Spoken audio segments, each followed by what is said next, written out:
February 1915, and the British and French just decided they want the Dardanelles strait, the easiest road to Constantinople. This is a tight, narrow stretch of water, barely a mile wide at its narrowest point, so whoever blocks it controls the whole region. The Ottomans guard this strait with stone forts, some old artillery pieces, and a handful of mines stretched across the water.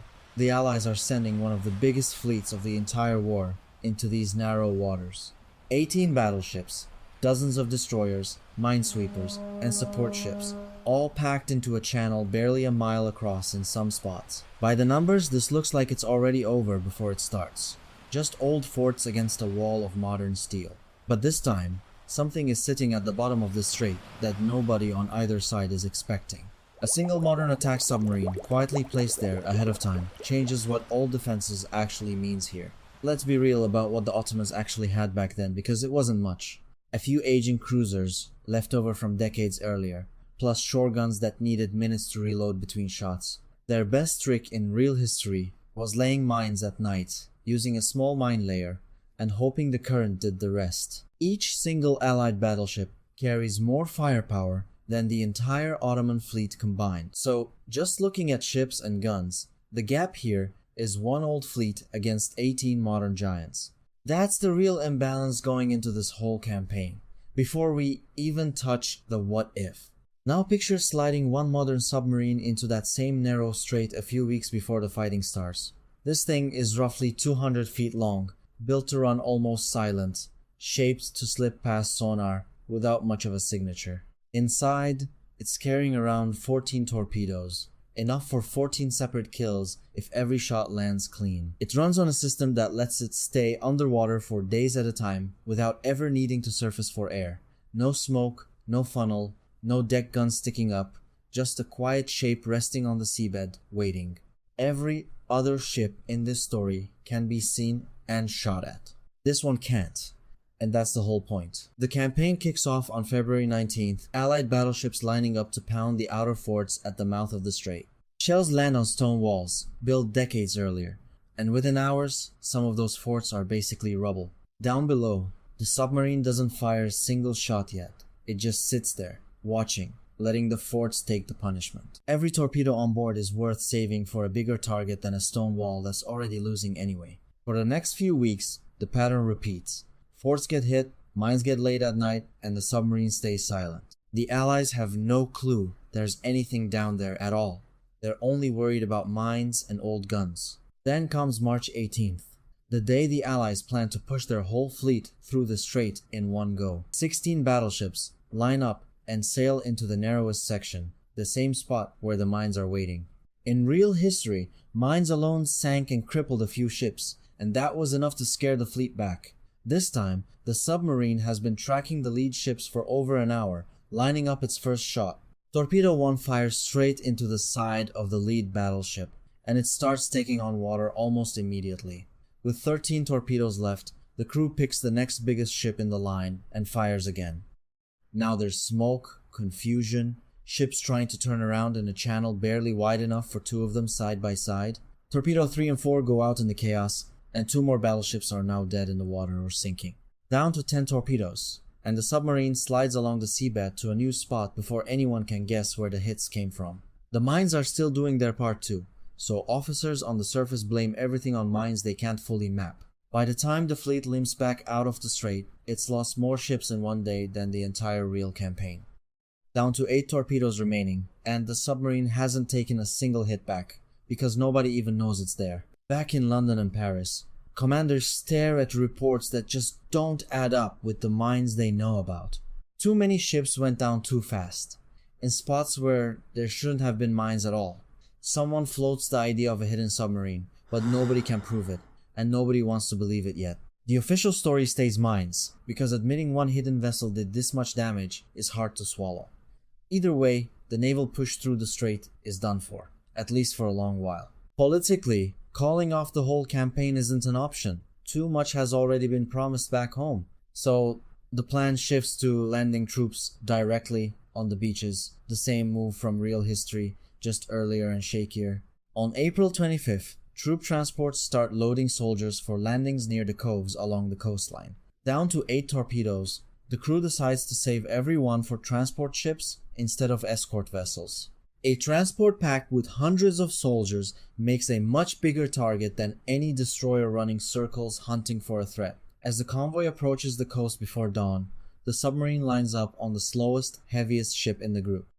Torpedo 9 hits a transport low on the waterline, and it starts listing within minutes, dumping soldiers and gear into cold water.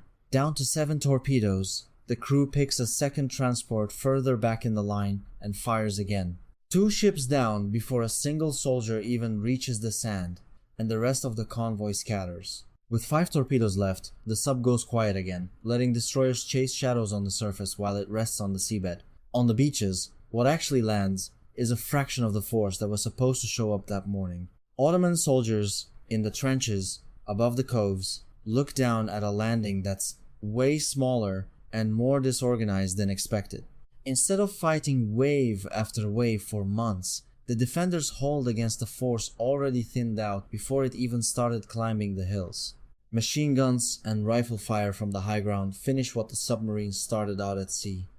By midday, what's left of the landing force digs in on a tiny strip of beach instead of pushing inland. Allied command pulls destroyers off escort duty and puts them on hunting patrols, dropping charges anywhere they suspect something is hiding. The submarine plays it careful now, sitting flat on the seabed for hours, engines off, crew barely moving. Air inside the hull gets thinner the longer it stays down, so even resting becomes its own kind of countdown.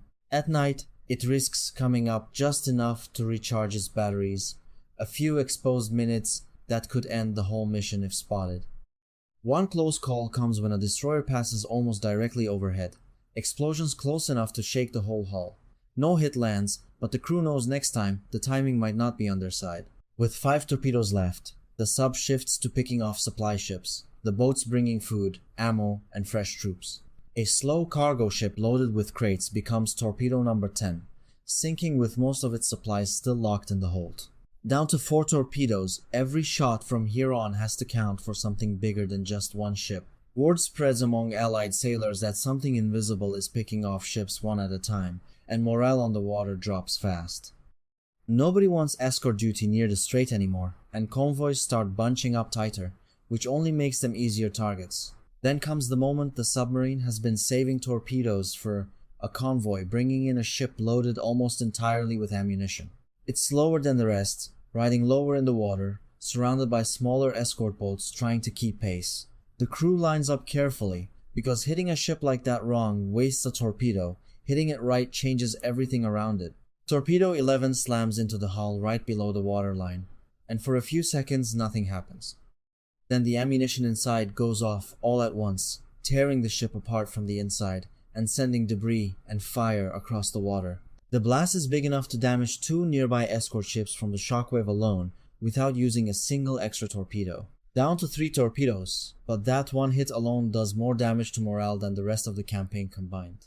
After that explosion, commanders back home start asking serious questions about whether this entire push is even worth continuing. Soldiers already on the beach are stuck holding a tiny strip of sand, getting resupplied less and less as ships avoid the area. Officers start talking openly about pulling out entirely, months earlier than anything in the real campaign. With 3 torpedoes still sitting in their tubes, the submarine doesn't even need to fire them again. The damage already done is enough. The crew settles into a final stretch of watching, rationing air, and waiting for the order to slip away once the area clears out. Within weeks instead of months, Allied ships quietly pull soldiers off the beaches under cover of darkness, calling the whole thing off. What took almost a full year to wind down in real history happens here in a fraction of that time. The forts at the mouth of the strait, half destroyed early on, end up barely mattering by the end. One submarine, never seen, never confirmed, ends up doing more to stop this invasion than every mine and every fort combined. The Ottomans hold the strait, keep Constantinople safe, and walk away with way less damage than what actually happened. Back in London, the political fallout lands even harder this time. More ships and soldiers lost for way less progress. The plan to open a supply route through to Russia through these straits is completely off the table now. Without that route, supplies to the Eastern Front stay just as tangled up as they already were before any of this started. all from one hidden vessel, 14 torpedoes, and a crew that never had to fight a single ship face to face on the surface. So here's the real question worth sitting with after all this. If just one quiet hidden weapon could flip an entire year-long campaign into a few rushed weeks, what does that say about how fragile big plans like this actually are? Drop your take in the comments. Would the mines alone have still scared that fleet off without any help? Or did this whole campaign always come down to one missed threat nobody saw coming? That's the story for this one. See you in the next What If.